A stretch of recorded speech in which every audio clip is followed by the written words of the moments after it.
Existuje veľa spôsobov, ako hrať PC hry na telefóne a ja vám ukážem dva z nich. Prvý spôsob je použitie Steam Link. Po otvorení aplikácie začne vyhľadávať počítače, ktoré používajú Steam a sú spustené. Keď telefón nájde váš počítač, vyberte ho.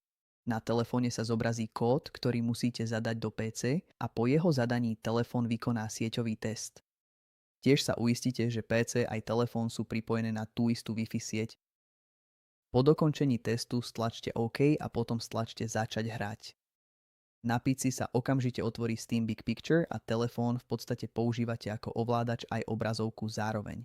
Nie každá hra sa spustí, takže vyskúšajte niekoľko hier, kým to vzdáte. V podstate môžete používať každú hru, ktorú máte stiahnutú na svojom PC a ako môžete vidieť, v Half-Life to funguje dobre. Aj keď ide o starú hru, môžeme na hranie použiť aj klávesnicu a myš, hoci to trochu ruší myšlienku hrania na telefóne. Ale potom je našou druhou možnosťou aplikácia s názvom GameHub. Táto aplikácia vám umožňuje spúšťať Steam, Epic Games a ďalšie platformy, čo je šialené. Teraz si ju môžeme stiahnuť z Google Play, aj keď je v niektorých krajinách, ako je tá moja, zablokovaná, stále si ju môžete stiahnuť z webovej stránky, ktorú nechám v popise. Na nastavenie budete potrebovať Gmail, na ktorý vám aplikácia pošle iba kód.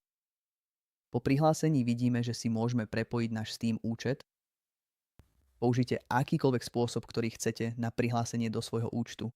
Teraz, keď sme prihlásení, si môžeme stiahnuť akúkoľvek hru, ktorú chcete, priamo do svojho telefónu. Niektoré hry nepôjdu, niektoré hry pôjdu otázne, ale napríklad vidíme, že Deltarune beží perfektne, aj keď sa objavujú artefakty.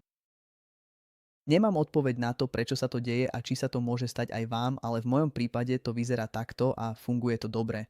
Môžete hrať akúkoľvek hru chcete, kdekoľvek chcete.